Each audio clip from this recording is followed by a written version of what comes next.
Hello and welcome to channel.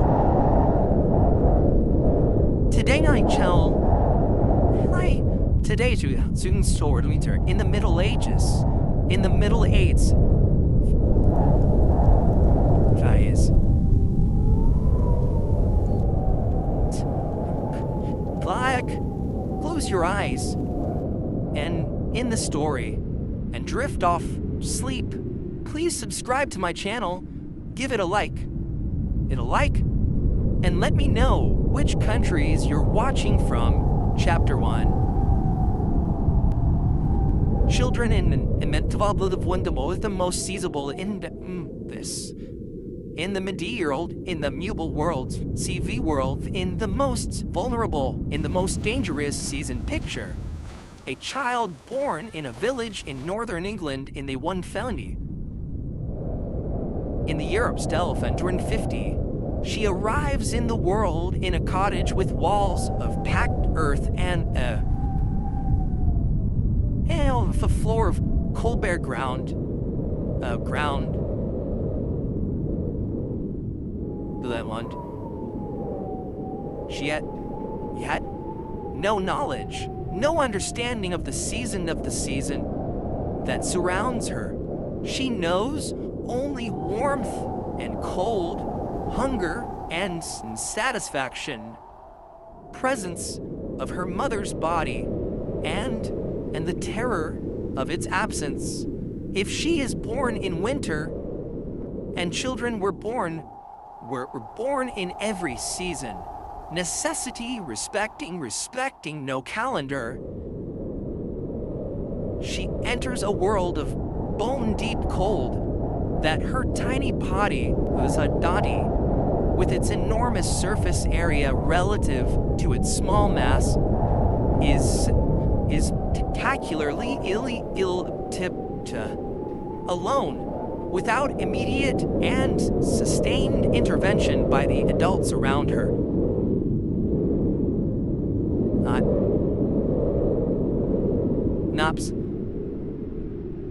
Not eventually, within hours of the cold.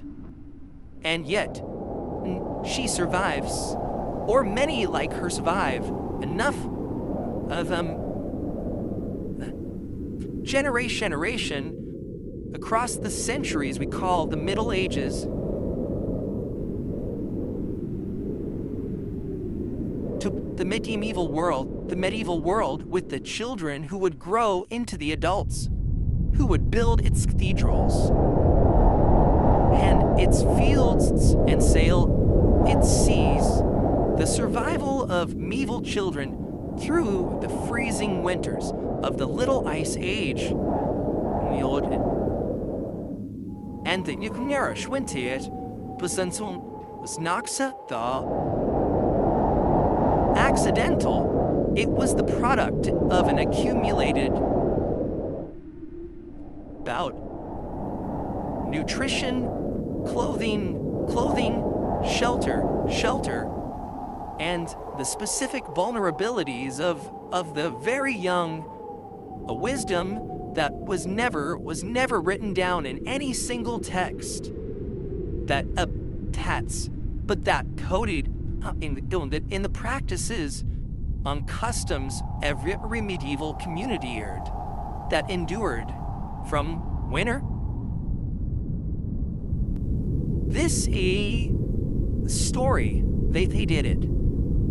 It draws on the archaeological evidence of medieval children's remains and their grave goods on the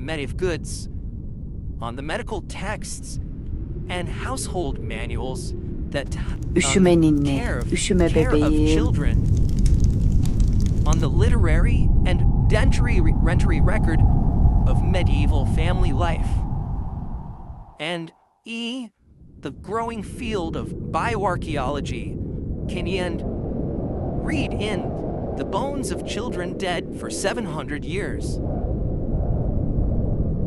Mark's life cold, illness, and malnourished illness. Physiologics of surviving a medieval winter. It is a story of extraordinary vulnerability and an extraordinary resilience.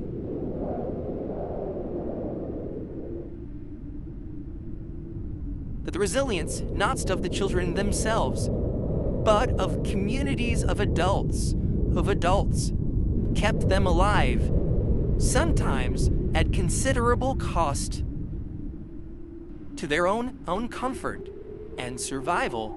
The physiology of the cold child. Why children are most vulnerable. To understand why the medieval winter, such a particular threat to children. It helps to understand something about the basic physics of how the human body maintains its temperature. The core body temperature of approximately 37 degrees, 7 degrees Celsius is not a given. It is a given, is the product, it is continuous metabolic process in which the body burns calories to generate heat faster than it loses it to the environment. When the rate of heat loss exceeds the rate of heat generation, the corticals and hypothermia, with its progressive impairment of physiological function, begins. Children are more vulnerable to this process than adults, for several interconnected reasons. First, children have a higher ratio of surface area, body mass, adults.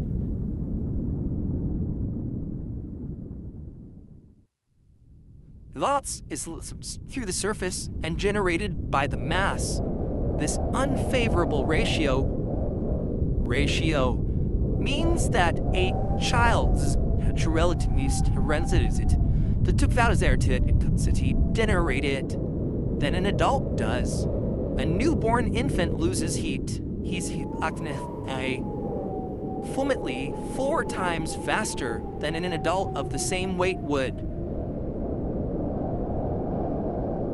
Second, very young children, have limited capacity to shiver, which is the body's primary emergency heat generation mechanism. Shivering is a form of involuntary muscular work that, at the cost of caloric expenditure, infants cannot shiver effectively for the first several months of life, removing one of the body's most important defenses against cold. Third, have less subcutaneous fat than adults, which means they have less thermal insulation between their core and the cold environment.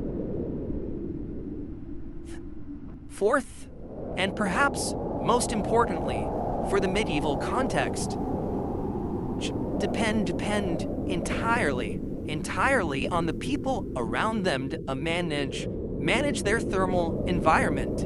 An adult who is cold can move toward warmth, exercising to generate heat, consume food to replenish caloric reserves. An infant cannot do any of these things. A toddler can do some of them imperfectly. A child of 5 is becoming more capable, but is still fundamentally dependent on adults for the management of the winter environment, the survival of medieval children in winter. Therefore, therefore not primarily a matter of the children's own resilience, but of the adult's capacity to maintain the conditions in which children could survive. Luke chapter 2. The first newborns in the medieval winter, the coldest welcome. Birth in winter, the birth in winter in the medieval world was an event managed almost entirely by women. The midwife, obstetrics femme, depending on the region and language,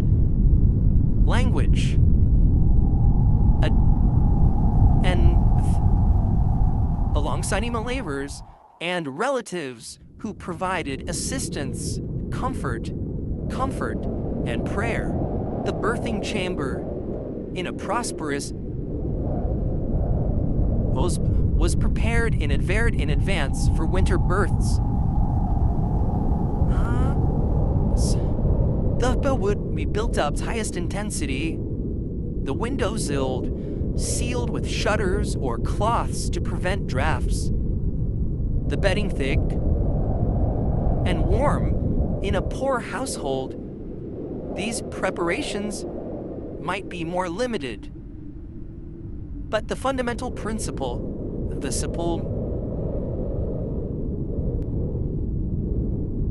the room where the birth occurred was to be as warm. Available resources could make it.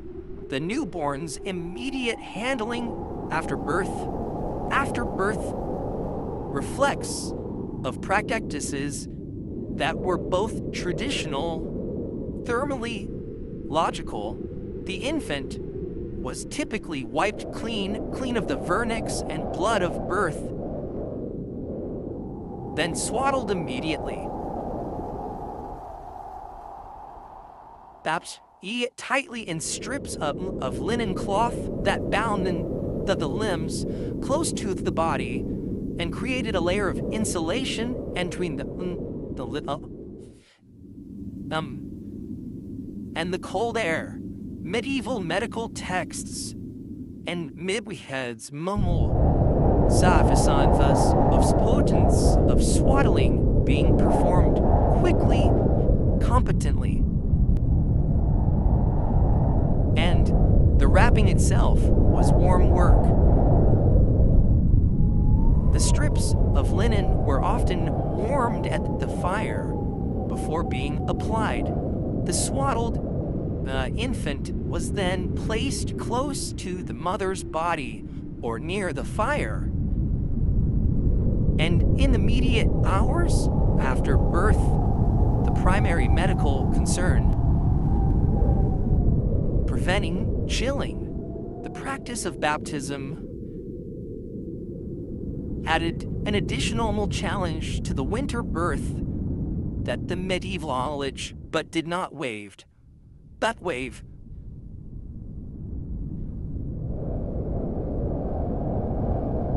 Or at minimum, pouring of water on the infant's head, and the water used for baptism was cold, at best tepid. The church canon requiring baptism as after birth, driven the theological urgency of ensuring the infant's soul was protected from limbo in the event of early death of men. That meant when interborn infants were taken from the warmth of the birthing chamber. The church, within hours or days of their birth, medieval parish records and chronicles document cases of infants dying in the cold after baptisms, and some low customs developed involving the warming of baptismal water, or the wrapping of the infant in additional coverings for durings for the journey to the church, accommodations that the thermal reality of winter births made practically necessary. Swaddling technology of Lilith. As technology swaddled available for medieval infants and almost if one was to leave alone, that's the last feels in the medieval world, from Scandinavia to the Mediterranean, from the British Isles to the Byzantine Empire, newborns were wrapped tightly strips of cloth that immobilized their limbs and created a bundle of contained warmth that could be placed in a cradle, hung from a rafter, or tucked beside an adult in a bed. The specific techniques of swallowing vary by region and period, but the fundamental was consistent. The infant's body needed to be kept warm, and the most efficient way to do this was to minimize the surface area exposed to cold air, and to trap the heat generated by the infant's own metabolism to the body. Modern studies of swaddling have confirmed what this apparently understood empirically. They fully swaddled infants maintain their body temperature more effectively in cold environments than unswaddled infants, because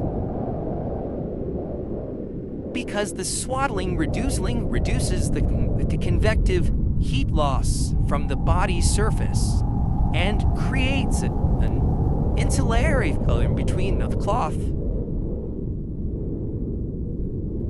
the skin.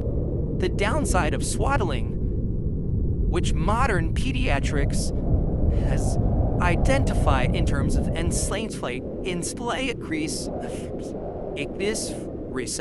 risk associated with very tight lower body swaddling, was not understood in the medieval period, and the practice continued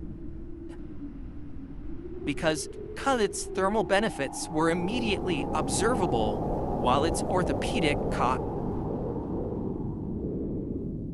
The medieval cradle was itself thermally designed object. The standard form, a shallow wooden box mounted on curved rockers, kept the infant off the cold floor, while allowing the cradle crocked to comfort a crying child. In prosperous households, the cradle was equipped with wooden ends the host that an infant's head breathability and the airspace that needed to be needed the infant's own body heat. The cradle was positioned close to the hearth, close enough benefit from the fire's warmth, far enough to avoid the risk of a spark igniting the bedding. And the management of this balance between warmth and fire safety was one of the recurring practical kind of the miraculous of the medieval household in winter. Chapter 3. Tree. Cleanse clothing chilled to low. To wall the child's thermal wardrobe is the astel the so of the swelling stage, which typically occurred in stages over the first months of life, with the limbs gradually unbound down as the child's motor development progressed. The management of their thermal comfort shifted as the etymology of clothing. The clothing of hampir upp dokumented under meningsspänest on men's and record in the written household inventories and accounts. And what this evidence shows is a clothing system that prioritized warmth over any other consideration, adapting the same basic principles of layered wool insulation that govern adult winter dress to the specific requirements.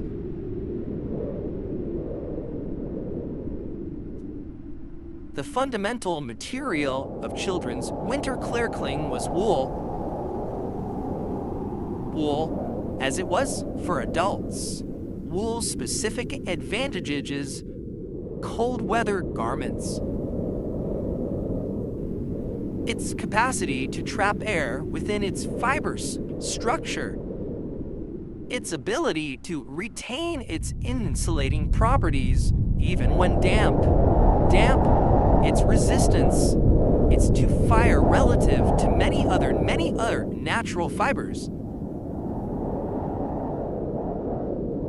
Made it the practical choice for winter garments at every social level by children of the nobility to the rough homespun worn children. The quantity and quality of the ward enormously across social classes. But the material was essentially the same,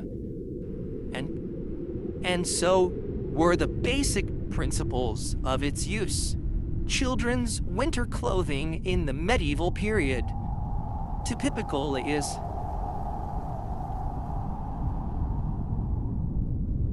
with the innermost layer providing a barrier between skin and the potentially scratchy outer wool, and the inner layer and wind resistance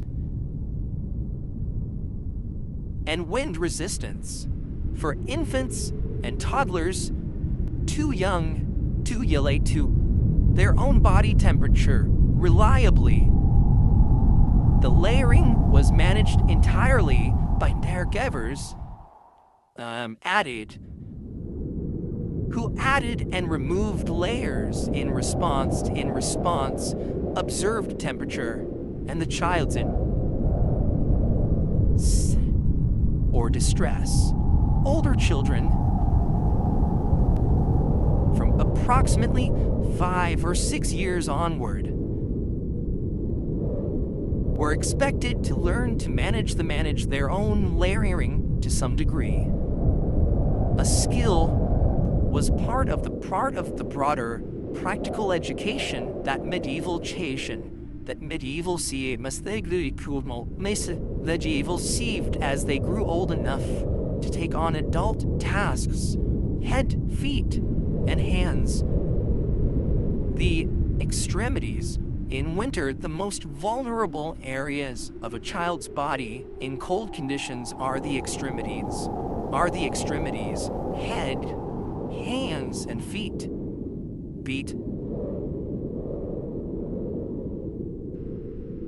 Because the areas where blood vessels are closest to the surface and where heat loss is most rapid, medieval child rearing practice shows clearness.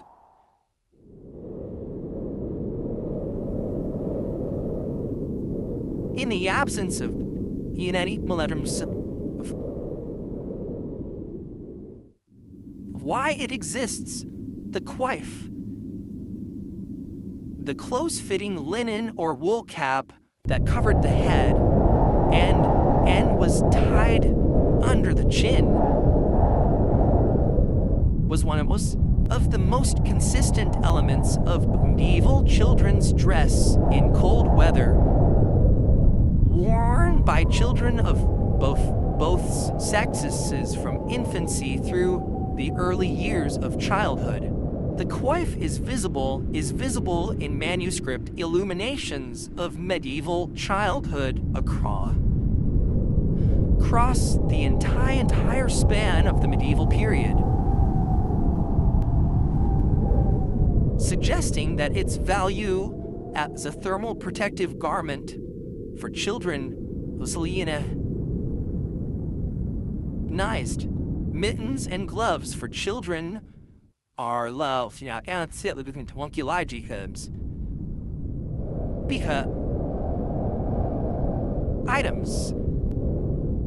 Because the small woolen items that children wore are on their hands among the most likely to be worn out and discarded rather than preserved. But the evidence of their existence comes from household inventories, from literary references,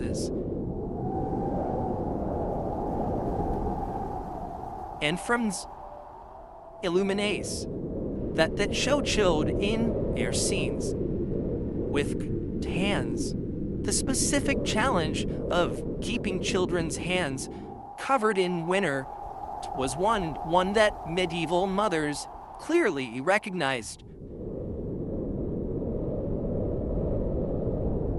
Children's natural inclination to remove uncomfortable garments, combined with the very real danger of frostbite in the most extreme winter conditions, created an ongoing practical tension that to have been as mere a medieval parents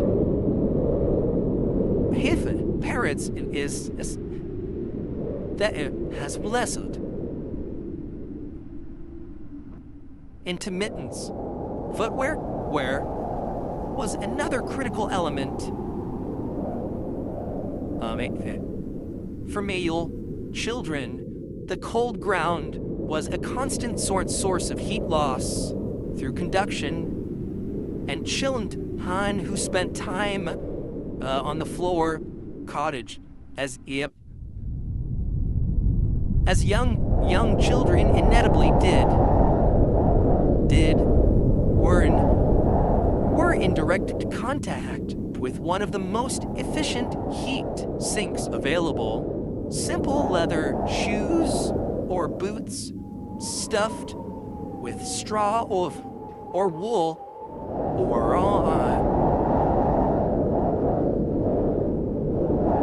for primary protection for children's feet in winter. Archaeological finds of children's shoes from medieval texts show footwear that's clearly intended for warmth. The uppers often lined additional wool or textile. The sole's thick enough for it to insurround from the cold ground. Chapter 4. The bed and the night, surviving the coldest hours. So where den still hamlet? The warmest place in the house, the nighttime hours were the period of greatest cold danger for medieval children as for medieval adults. The fire was banked to its lowest sustainable level. The household's insulation was tested by the depth of the night's cold, and the sleeping bodies produced heat, waking body. waking body for children, especially very young children. The overnight period was the time when risk of cold injury was highest, and the sleeping arrangements of medieval household reflected a clear understanding of this risk, even if that understanding was expressed in practical custom rather than physical theory. The most effective thermal strategy for children at night governed all medieval arrangements.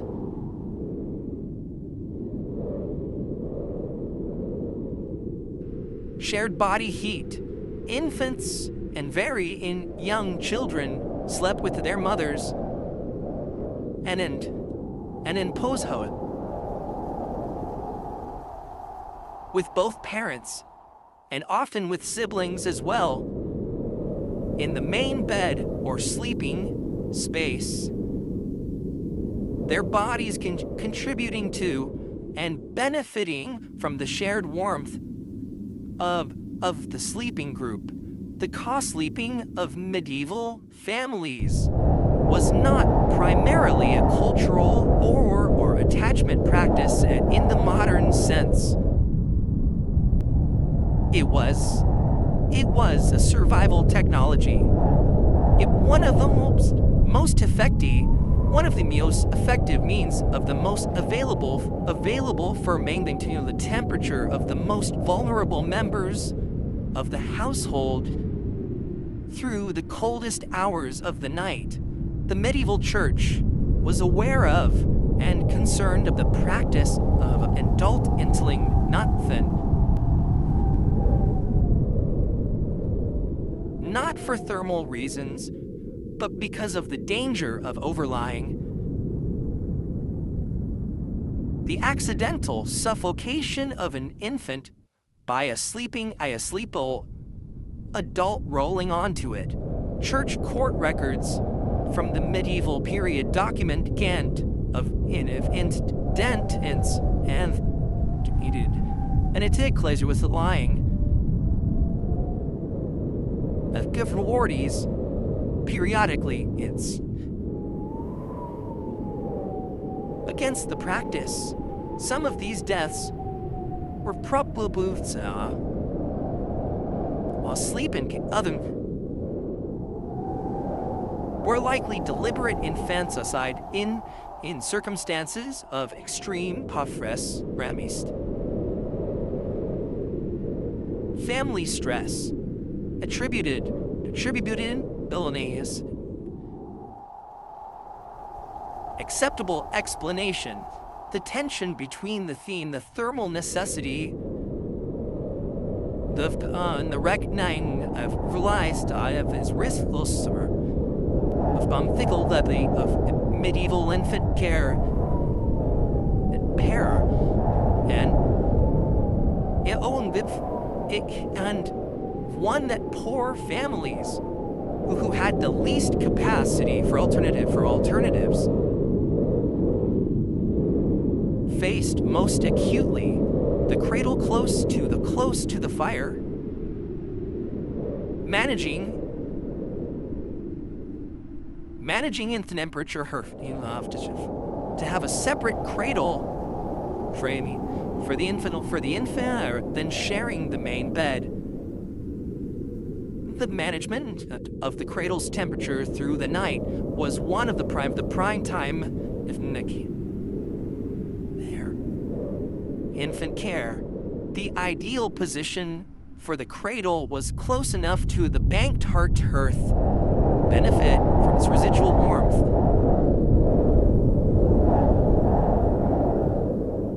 Ideal was difficult to maintain through the entire night. Diminished medieval households in which a servant or family member obtained form of night watch, tending the fire and checking on young children were better positioned to manage this temperature maintenance, but in the poorest. But households, this was not possible. The hooded cradle, designed to enclose the in and up body, was the primary thermal design and innovation of medieval infant sleeping furniture. And it was widespread across the medieval period in households wealthy enough to afford the additional carpentry by enclosing the space around the infant's head. The hood created a microclimate of trapped warm air that significantly reduced the rate of heat loss from the most thermally vulnerable part of the infant's body. The effectiveness of this design was apparently understood because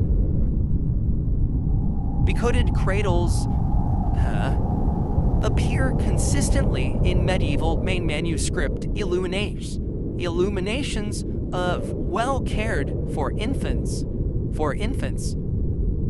while the simpler open cradles are associated with images of poverty. Older children from 3 or 4 years onward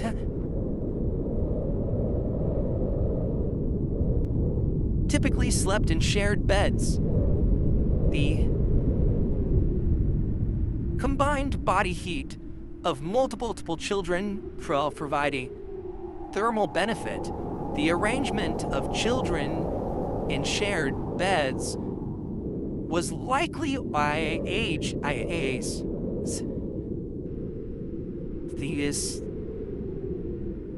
And smongest and children positioned in the middle of the sleeping group, where it would benefit most from the warmth of the surrounding bodies.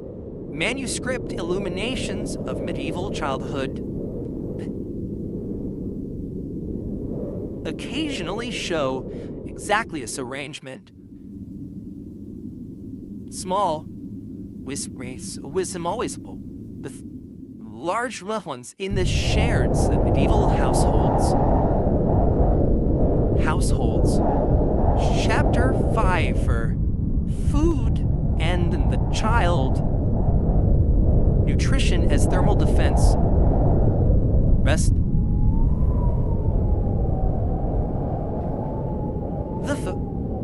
The first winter food, critical nutritional factor in a newborn infant's winter survival, was breast milk. Human breast milk provides the newborn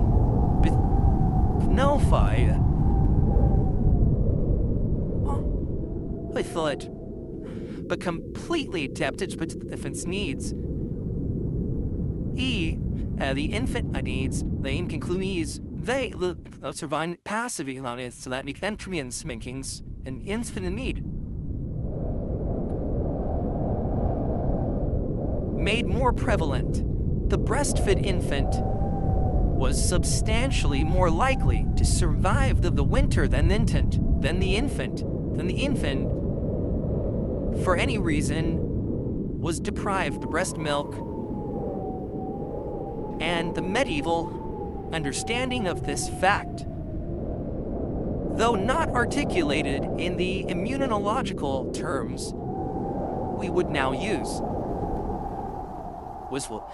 was reflected in the strong cultural and religious support for reprobates medieval medical and rural literature.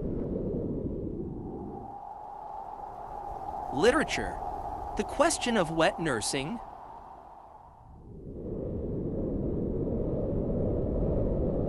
breastfeeder, when the mother was unable or unwilling to nurse, is one of the most complex issues in the history of medieval childhood.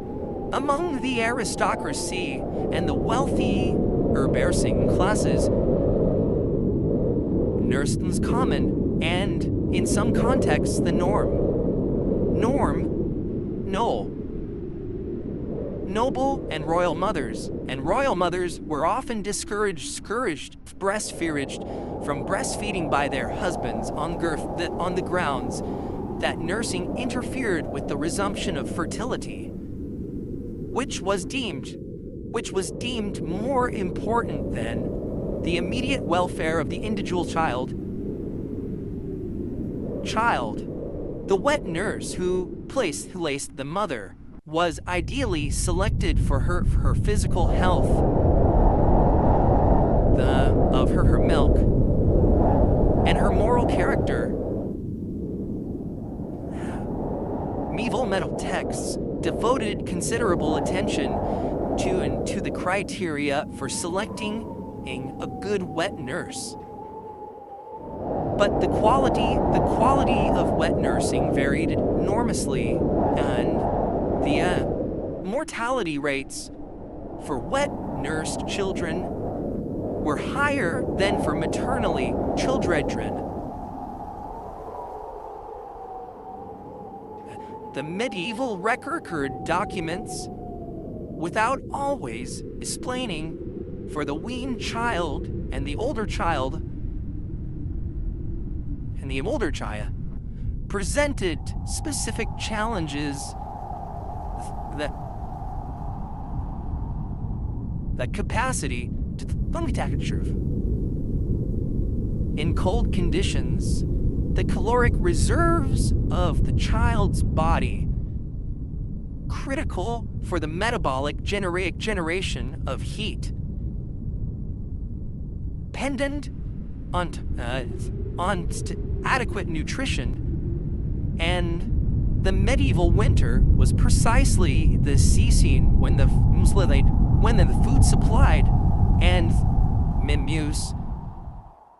monotonous, the fresh vegetables and fruits of summer were absent.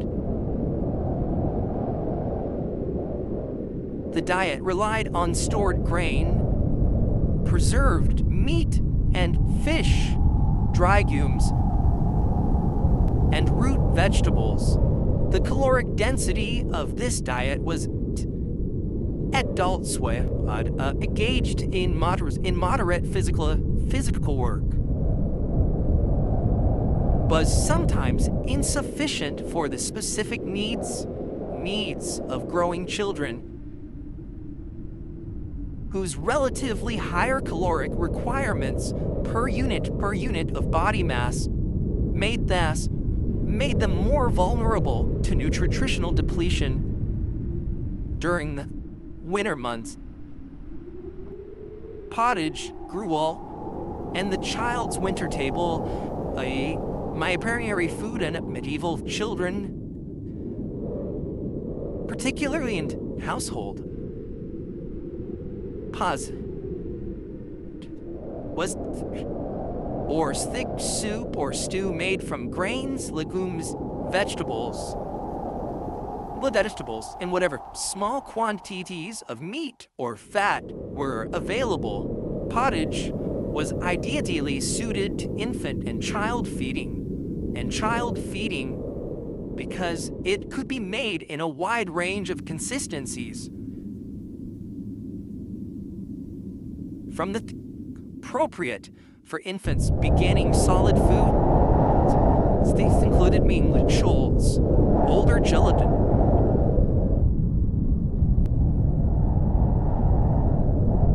and adults.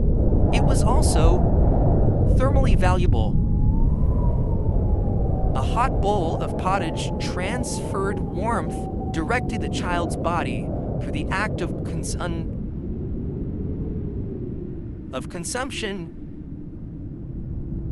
raising the core temperature in the immediate aftermath of eating in a way that contributed to means. Winter thermal balance. The specific ingredients available for children's pottage varied by region, season, and season, and land silent gus. In England, oats and barley were the primary grains used in peasant pottage.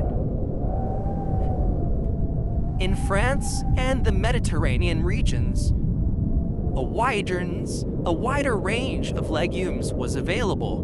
Root vegetables, turnips, parsnips,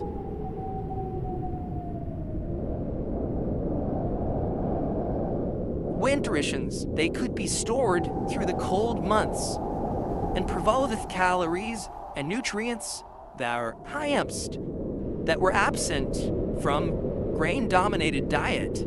The addition of any fat, lard, tallow, bone marrow to the pottage increased its density significantly, and particularly important for children whose high caloric requirements per unit of body mass. Caloric density was more important for them than for adults. Honey was one of the few sweet foods available to medieval children of most classes.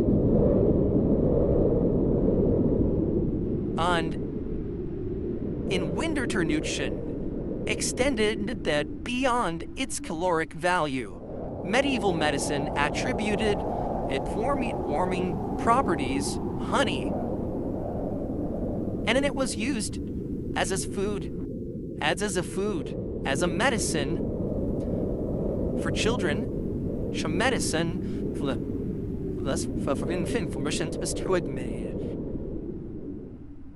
prevalent. Whether the warming attributed to honey was physiologically real in the modern sense, or was in Leibstage that governed medieval mill medicine.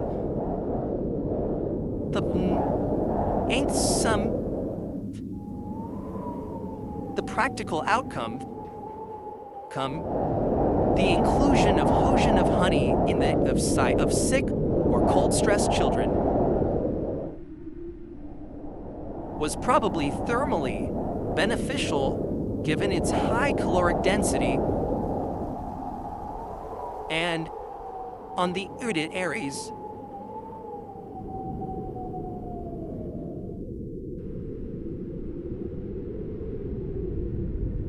Oh, Chapter 6. The Longhouse. The Longhouse. Animals as winter neighbors. Children and livestock. Under one of the most distinct features of medieval peasant life. One of the most practically important for the winter survival of children was the longhouse. Thus, the longhouse, the combined human and animal dwelling in which the family of a single structure.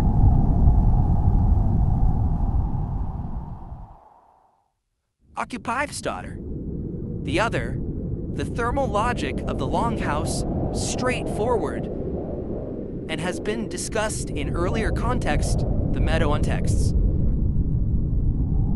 The metabolic heat carried by cattle, pigs, and horses contributed to the warming of the entire structure, reducing the fuel required to maintain survivable temperatures in the human end, and creating a baseline of warmth that made the coldest nights significantly more. Would you make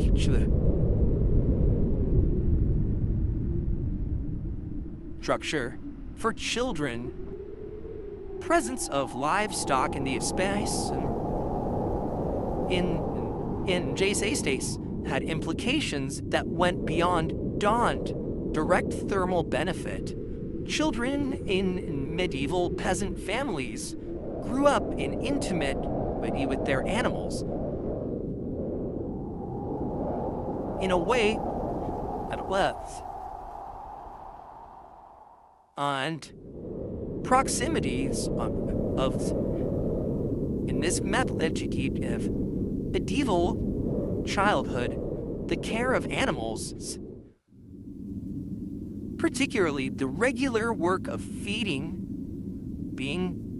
watering, and cleaning the livestock spaces. Among the following vertical signed to children old enough to contribute to household labor. In winter, this work had the additional benefit of heat, body heat, fibdia, if it's related. But with one of the few reliable heat sources beyond the fire in the bed, the animals themselves provided direct warmth in ways beyond only heating of the general heating of the shared structure. A child who spent time in the animal end of the longhouse, which was warmer than the human end for much of the winter, given concentration of ammo, but is there, benefiting from the heat generated by the livestock, the specific practice of placing sick or cold stressed children in close proximity to large animals, particularly cattle, to benefit from their body heat, is documented in various folk and literary sources from the medieval and early modern periods, and it reflects an entirely rational assessment of the thermal resources available in a peasant household. The dog, the medieval child's wild friend, farmist friend, and among the various animals that shared the domestic space with medieval families. Dog families. The dog occupied a particularly intimate position in relation to children, and that intimacy had a thermal dimension that was probably as important as its social and affectional dens. Dogs were the most thoroughly domesticated of all household animals, and their presence in the sleeping spaces of medieval households, on the sleeping forms, thus against platforms, pressed against the bodies of sleeping children, is documented in both literary and visual sources across the entire period. The large herding and hunting dogs that were common in medieval Europe were Stadtchiel, was John Rehorse, Renters, arrangements, the German word bedwarmer, applied colloquially to toy century. Unwist trace, a stick trace, that fogs served in warming the beds of households that lacked other heating technologies. In the medieval context, where dogs freely through the household and accustomed to sleeping with their human families, this warming function was probably not thought of as a technology in any conscious sense. It was simply a feature of the domestic environment, as no one unremarked, as of the fire, but its thermal contribution was real. And for children's sleeping in beds, shared bed, doll, the additional warmth of the animal's body was a genuine contribution to overnight survival in the coldest weather. Chapter 7. Illness in winter. The child got sick respiratory disease. The disease, the great winter of killer, the medieval winter, was not merely cold. It was also all seasoned and of elevated risk that amplified the direct thermal dangers for children, the respiratory infections that thrive in conditions, what we would now identify as influenza, pneumonia, respiratory, biliaris, virus, and a range of bacterial respiratory infections were among the most important causes of child death in the mid-80s, and their peak and incidence in winter aligned with the period of greatest thermal stress to create a compound vulnerability. The most months of the year for the youngest and immersed.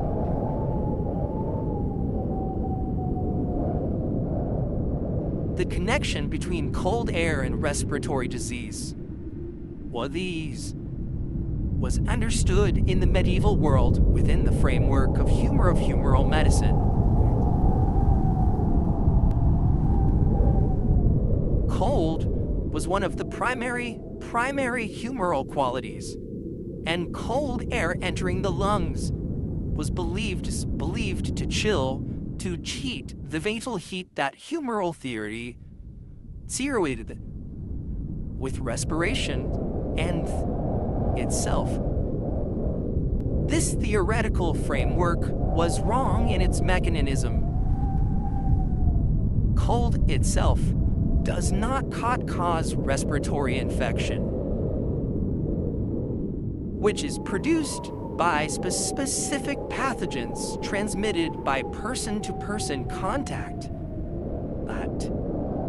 But it produced practical recommendations that were often thermally and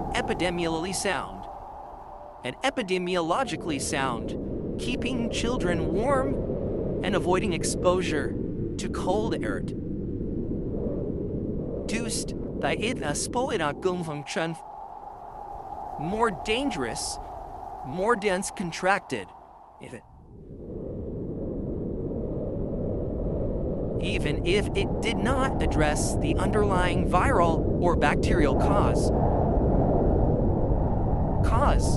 The medieval treatment of respiratory illness in Chilean combined the herbal preparations. The broad was invisible tradition with the practical nursing measures that centuries of experience had identified as effective. Steam inhalation from potsboilater infused with aromatic herbs in Siberia, including thyme, chamomile, and elderflower. Elderflower was a standard treatment for the respiratory congestion and that accompanied the most common winter illnesses. The warming of chest with heated cloths or poultices was another common intervention. These treatments had limited effectiveness against the underlying bits, guided real symptomatic relief, and in the case of the direct thermal support for children whose temperature richer regulation, the airbrace raised by the combination of illness and cold, the medieval pharmacy, herbs, honey, hotbeds, and treatment of children in medieval households drew on a combination of the formal medicine of tradition, of medical traditions, the herbals and medical texts that circulated in literate ecclesiastical and aristocratic circles, and the accumulated practical knowledge of women who had been managing sick children for generations without access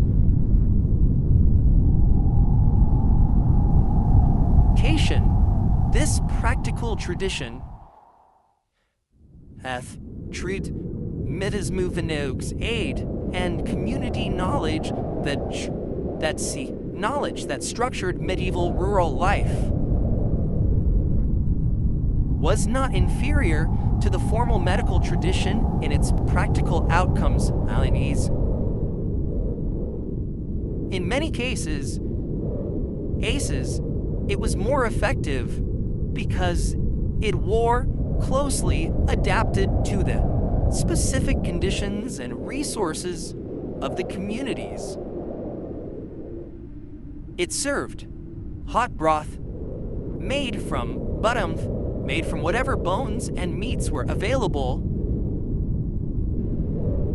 supplement, onion, garlic, and herbs was one of the most universal remedies for sick children in the medieval world, and its value extended beyond the purely symbiotic comfort of warmth. Bone broth provides readily absorbable protein and minerals. Garlic has genuine antimicrobial properties. The steam from the hot liquid provided the respiratory benefit of humidified warm air. These effects were not understood in modern pharmacological terms by the medieval women who prepared the broth.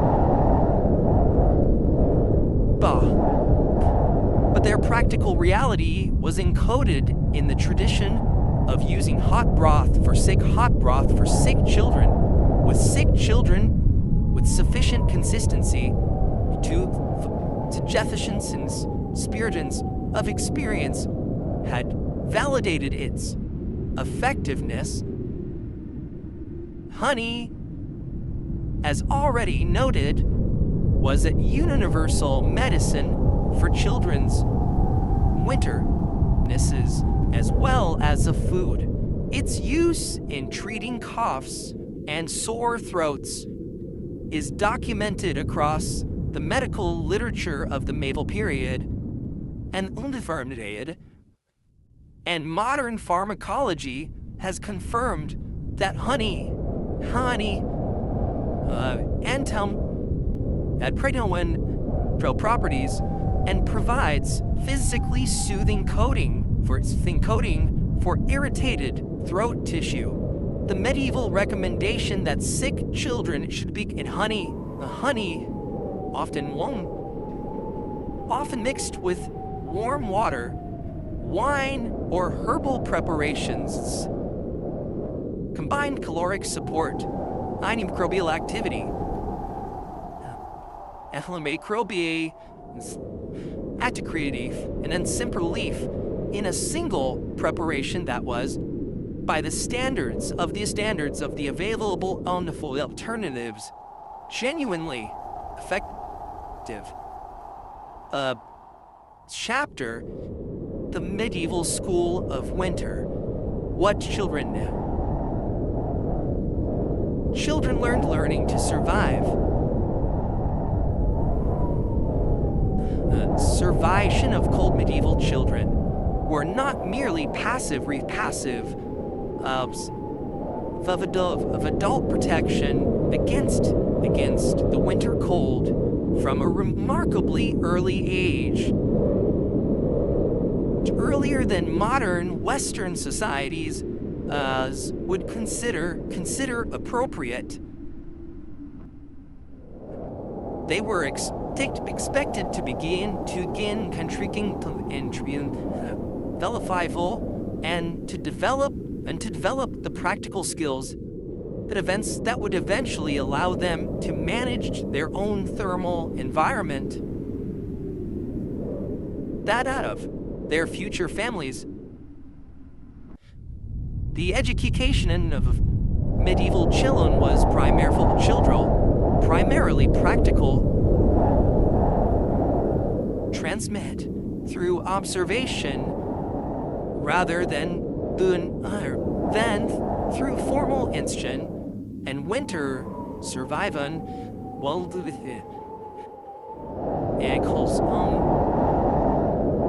encompassed the gathering and management of fuel,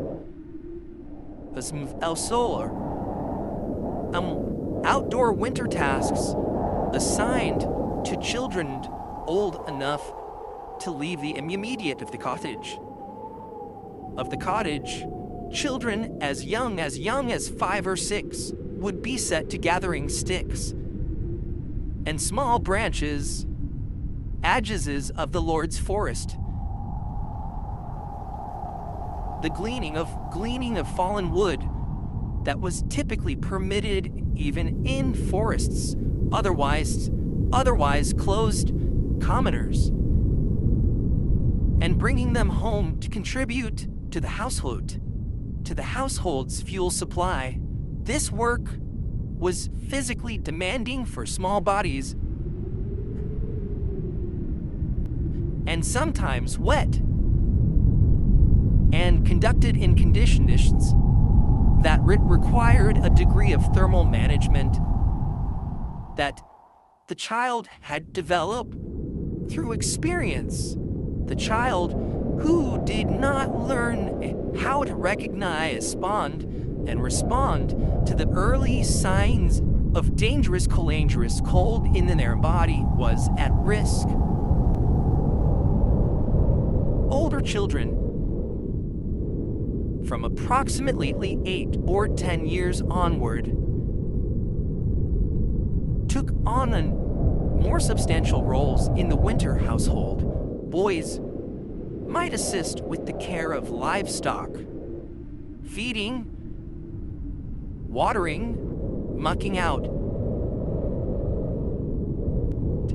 that required regular exposure to the cold of the animal quarters and the winter fields. Girls might assist with the food preparation and textile work that occupied the indoor hours of the medieval winterer, where that kept them warm by proximity to the fire, but that also required them to move between warm and cold spaces as the household's needs required. In both cases, the development of winter resilience was embedded in the practical work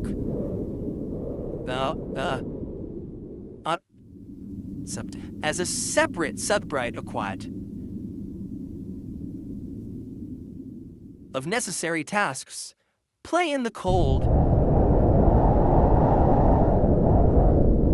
Children to winter not of note all of the time children spent doors in winter was productive in any economic sense. Children played in the cold, as children always played. And their winter adopted sound.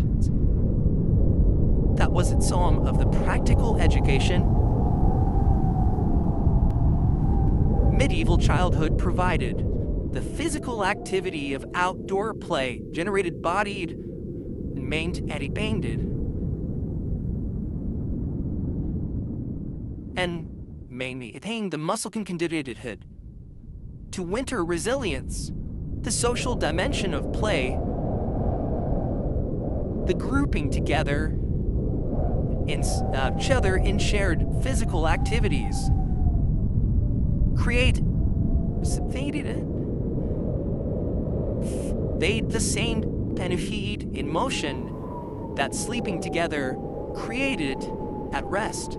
The Winter Games documented in medieval sources and in the visual record of medieval manuscript illuminations. The Linklating sled includes sledding and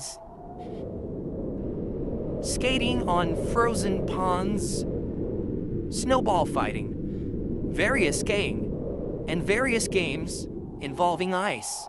The skates used by medieval children in the northern regions were bone skates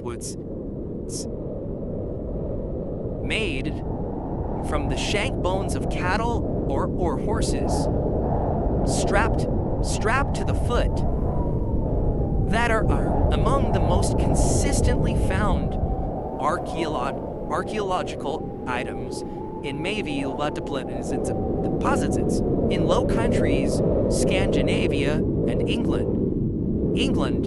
The bone skate is a fundamentally egalitarian technology. Requires only the leg bone of a large animal and a simple strap. Materials available to any medieval enemy, and the skillet enabled the ability to move quickly and efficiently on frozen water surfaces, had practical as well as recreation. The thermal benefits of active winter play were recognized, if not articulated, in entheological terms by medieval adults. The child who came in from a door flushed and warm was visibly, observably warmer than the child who at same time sitting still indoors. And adults who managed these children's welfare understood that activity generated warmth, the practical management of a child's exposure. How long they could safely spend outdoors when they needed to come in and warm up. To recognize the signs dangerous chilling was part of the knowledge that medieval parents and caregivers accumulated through experience and transmitted through Gerbernian. The noble child, winter in the castle in winter, kind of called a castle, one of the most monogamous of medieval images of medieval civilization, was not a comfortable place. In winter, the great stone walls that made it impregnable to military assault also made it ways timber and cottages of the peasantry. For all their other disadvantages, actually handled somewhat better.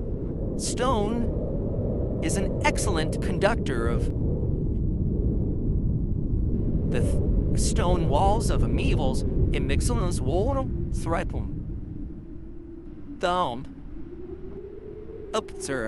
absorbing rather than reflecting the heat generated within the castle's great hall, with its enormous dimensions designed for the social and political functions of its world, the households. of a great lord's hold was heated by lords and guilds that were completely inadequate for the task of warming of such volume. The noble child who grew up Notacham and his Bilvozos had its childs Nalds but necessarily less severe in their practical consequences. The noble child had more and better clothing, more and better food, and more servants to attend to their physical needs. But the stone castle concentrated the cold in ways that the timber longhouse did not. And the elaborate social rituals of noble life, the formal meals in drafty great halls, the ceremonial occasions that required attendance in spaces that were never adequately heated, created exposures to cold that were more severe. Those faced by the peasant child howled near a central hearth. The lord's private chamber, typically on an upper floor of the castle's main tower, was the warmest space in most medieval castles. And the children of those holdst their most vulnerable hours there. The solar's smaller dimensions made it more plucked to heat. And the fireplace that typically maintained glitly a genuinely temperature in a way the great hall's hearth could not. The nursery, where no infants were managed,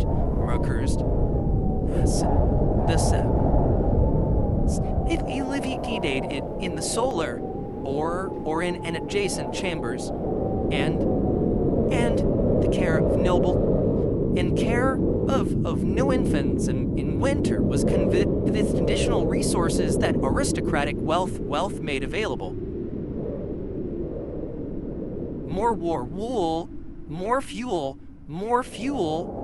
more attendants to maintain the fire through the night, and to distress the noble child's winter education, hardening as virtue. The medieval nobility subscribed to a philosophy of childhood that is, from a back to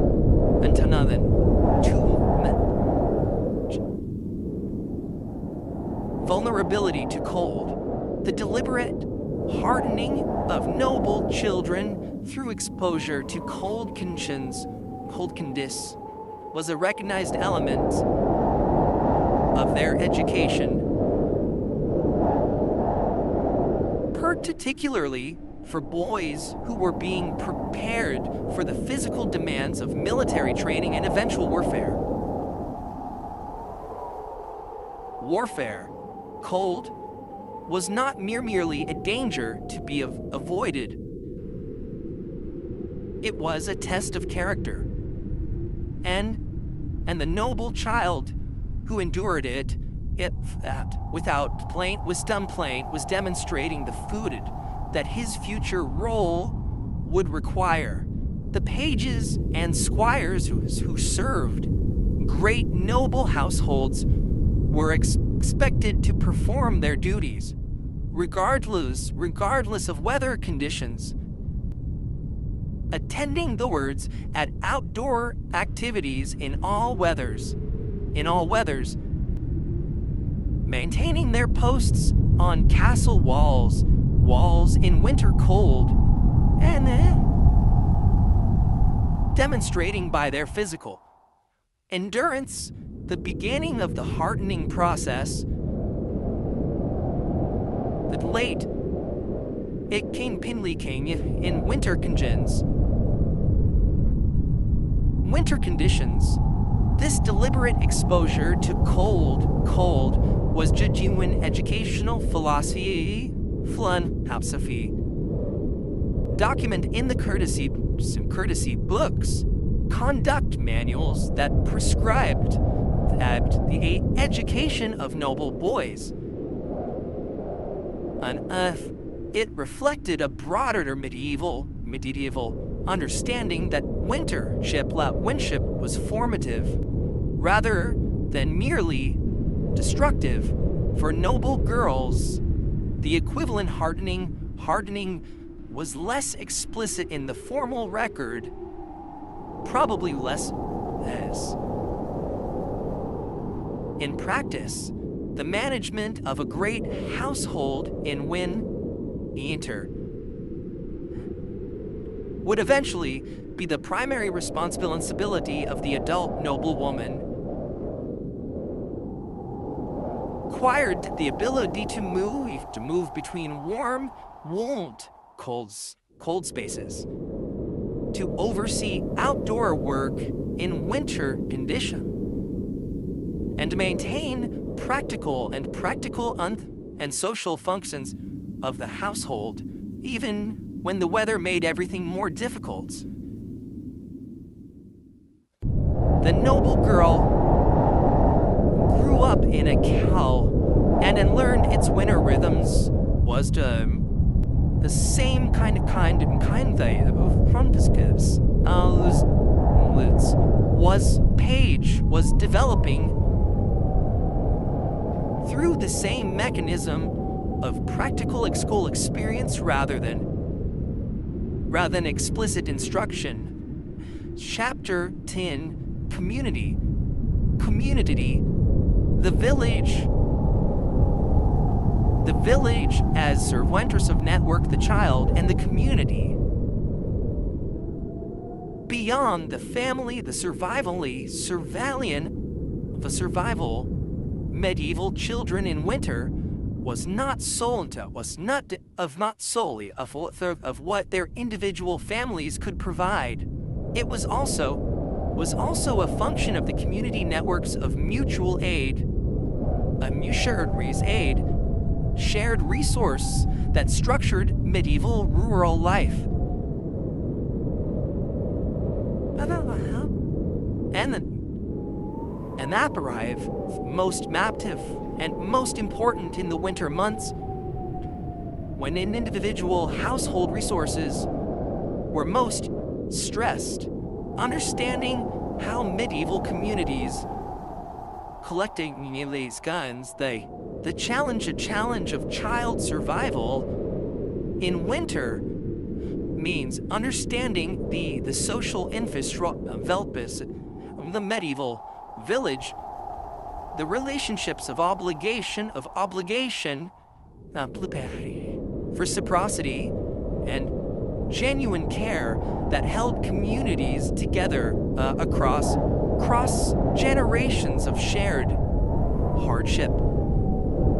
The role of godparents' methods in the medieval world is relevant here in ways that go beyond its purely religious significance. The choice of godparents' activism. Typically, substantial figures in community who were expected to provide ongoing support to the child and its family created a network of obligation and reciprocity that the child's family could call on in times of need. A family whose resources sufficient to keep a young child adequate warm through a harsh winter could in principle call on the godparents' obligation to provide additional support. Whether this obligation is consistent with system is impossible to generalize. The evidence that Bractratus, godparent, who took a genuine and active interest in the child's welfare to the godparent who performed the baptismal ritual and thereafter considered their obligation discharged. But the formal existence of the obligation created social framework within which community pointed could be and justified the churching of women after childbirth. The religious ceremony that marked the mother's reintegration into the community, evidently after the social seclusion of the lying-in period, implications for winter child survival that obvious. The lying-in period, typically lasting approximately 40 days after birth, was a period of enforced domestic retreat in which the new mother was attended by female neighbors and in a closed-off domestic space. In winter, this social arrangement had the practical effect of concentrating female attention and resources, warmth, food, nursing support on the household, the newborn for an extended period. Exactly the kind of sustained community support that the most vulnerable period of infant life required. The winter gathering, community heat and solidarity, the long winter evenings of the medieval world were in many communities, occasions for the gathering of multiple households in a single space. A practice documented in various forms across medieval and early modern Europe in the German-speaking lands. This practice was known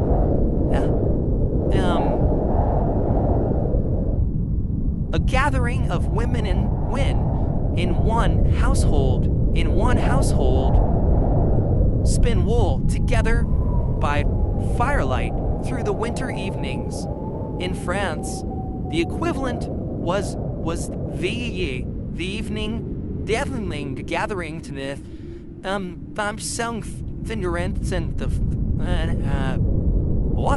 of a single fire date and the productivity of communal work. In England, Vimelance practices are documented under different names. These winter gatherings served multiple functions simultaneously. They economized on fuel by concentrating multiple households around a single fire. They provided the social interaction that long winter darkness otherwise denied. They combined productive work with sociality in a way that made the long evenings more bearable. And they created an environment in which children, warm and supervised by adults at once. The supervision aspect was particularly important.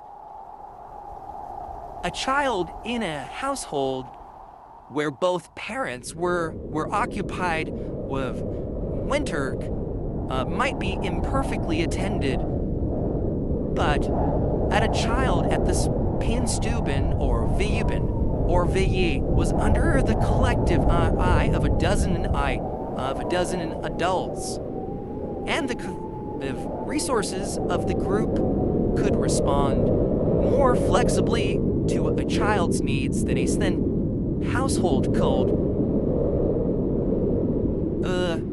Chapter 11.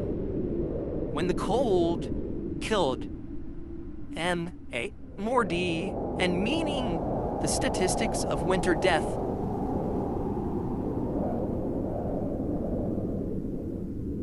Tell us not all medieval children survived the winter. The mortality rate for children in the medieval period was, by any modern standard, catastrophic. Estimates suggest that between 25 and 40% of all children born in medieval Europe died before the age of 5. And a significant fraction of these deaths were concentrated winter months. Parish burial records where they survive from the later medieval period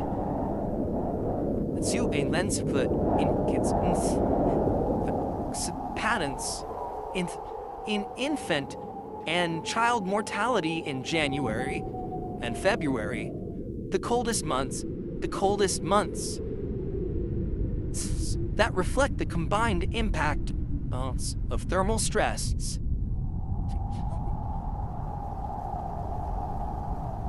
and the elevated incidence of respiratory and diarrheal infections that winter conditions produced. The deaths of children are documented in the medieval record in ways that reveal something about how medieval people understood the loss of a child. Coroner's inquest rolls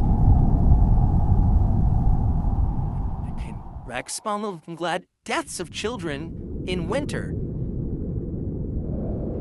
Children who fell into the fire while their parents were elsewhere, who drowned in unfrozen portions of otherwise frozen rivers, who were found dead in circumstances suggesting exposure to cold. These records, dry and formulaic as they open small windows onto the practical reality of medieval childhood. The child left unattended in a cold room while outdoors. The child who wandered from the cottage door into the winter night. The child whose thermal situation deteriorated too far before the adults donned them regna. The danger, the emotional dimension of medieval child loss has baned historians, thus is molded by Histeu. With an overview, associated particularly with the historian Philippe Ayes, that medieval parent attained emotional distance from their children because of the high probability of loss being largely replaced by more taste of the evidence. The emotional grief expressed in medieval literary and documentary of children's is genuine, specific, and recognizable to any modern reader who has experienced or witnessed the loss of a young child, the medieval parent was indifferent to their child's death. They mourned it, sometimes with an intensity that's fueled to read across the centuries without being moved. But they also, by necessity, so develop mechanisms which child not aberration of family experience, religious comfort, and practical meaning, making sense of child death. The medieval church primary framework and which primary frail was out of Chandasode and mourned, and that framework had both consoling useful aspects. The doctrine that died in childhood went directly to heaven, their souls uncorrupted by adult sin. Their innocence a guarantee of divine favor, provided a genuine collation to parents who had lost a child, one that was probably more effectively comforting than the more ambiguous prospects that the same doctrine for adult deaths. The medieval child who died in winter was not lost. It was taken early to a better place, a state of completion rather than of truncation. The practical implications of this theological framework are also visible in the archaeological record. The graves of medieval children, where they can be identified typically within the concentrated ground of church in their yard, given same burial rites and vibes, sometimes comparable grave goods to adult burials. Social status, the care which medieval communities buried their dead children flex on its in its childhood as a full human status. A full human is serving full human treatment, not a pre-human condition to be treated as insignificant in death, because it had been incomplete in life. The chap 12th, the legacy, what Minminsti children survived for growing up in the cold. The long-term effects, the children who survived the medieval winter did not emerge from it unchanged. The physiological and psychological is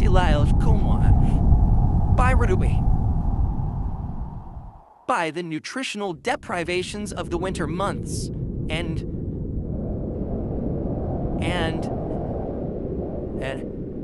of siblings were real and lasting. By archaeological analysis of medieval full skeletal remains has identified the markers childhood cold stress and malnutrition increasing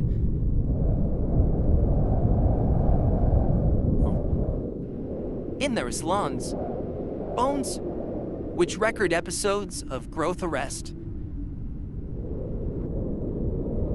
Enamel hyperplasia in the teeth, which preserve a record of physiological stress during the years of development. Asymmetries in bone growth that reflect uneven developmental impacts of seasonal nutritional stress. These physical markers tell a story of consistent seasonal stress. So of medieval society. Though more severe at the lower levels, the medieval child who survived to adolescence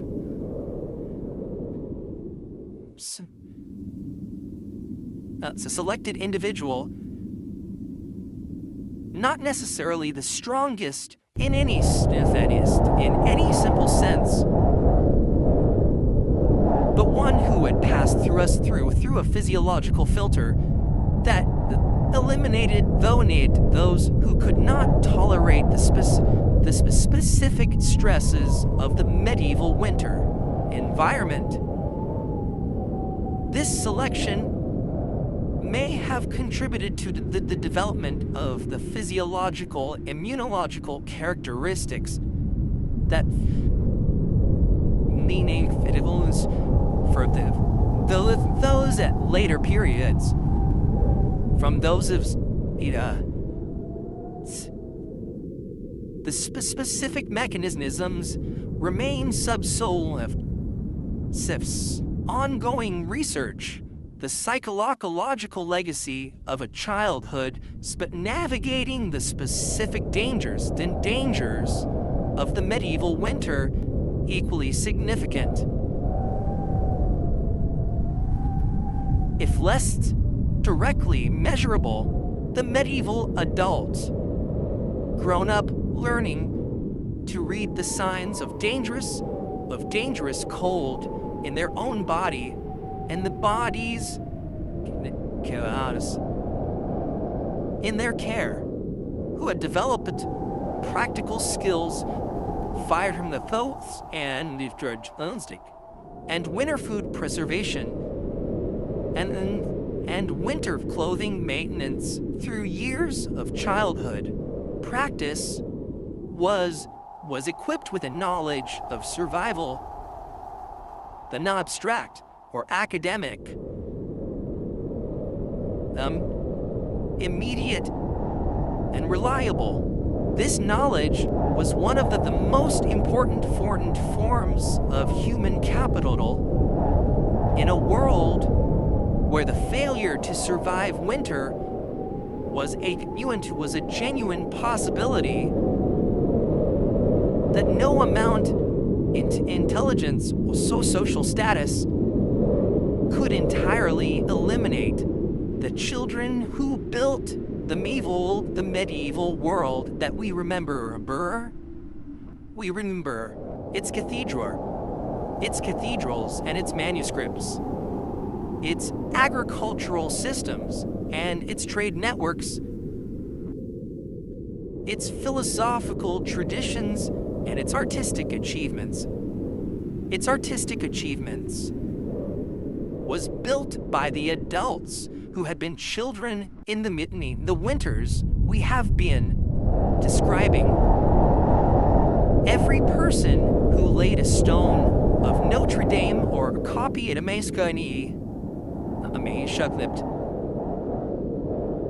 Field-warped Glenny in the English Midlands had survived the winter of their childhood, had been warmed by some combination of fire and swaddling bands, and shared by body heat and hot pottage and the breath of cattle, had been kept alive by the accumulated practical wisdom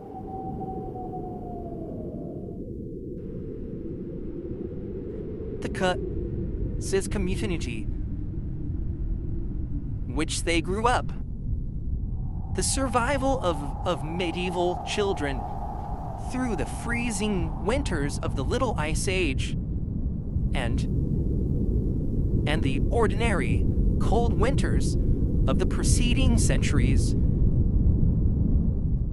was not a trivial achievement, It was one of the most fundamental acts of reproduction in the deepest sense of that word. Not just biological reproduction, but the reproduction of the human community itself, the maintenance across generations of the knowledge, the skills, the social relationships, and the physical, on which all other aspects of medieval civilization. The woman who carried her infant warm through a January night in a cold cottage, the midwife who swaddled a newborn skillfully before the chill could reach its core. The community that gathered in the spinstuben to share warmth, through the long winter evenings. These were not doing anything that history records, but they were doing the most essential thing that any civilization requires. They were ensuring that the next generation survived to inherit it. The warmth that was passed as child who survived was someone's achievement. There is a medieval England, somewhere in the Midlands, buried under the grass of a field that has been farmed since the catastrophe of the Black Death emptied it in the middle of the 14th century. Its foundations are visible from the air as crop marks. The slightly different growth pattern of the boast of the vanished Seligent.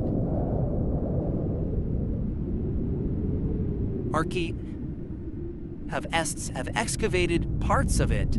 They have found the hearths and the rubbish pits, the animal bones and the pottery sherds, the small but sherds that the people who lived there are left behind when they fled or died, and they have found the graves of the children, small skeletons, and their bones, Doinklemars, they endured, and of the winters they did not. The Harris lines and the long bones speak of growth, interrupted and resumed, the enamel defects that cord the fevers and the nutritional stresses of specific winter months in specific years. The smaller skeletons that did not reach adulthood, the larger ones that did, then evidence what it costs to get from infancy to the age of working and reproducing, dying in turn. Every one of the children whose bones lie in that churchyard was someone's savement.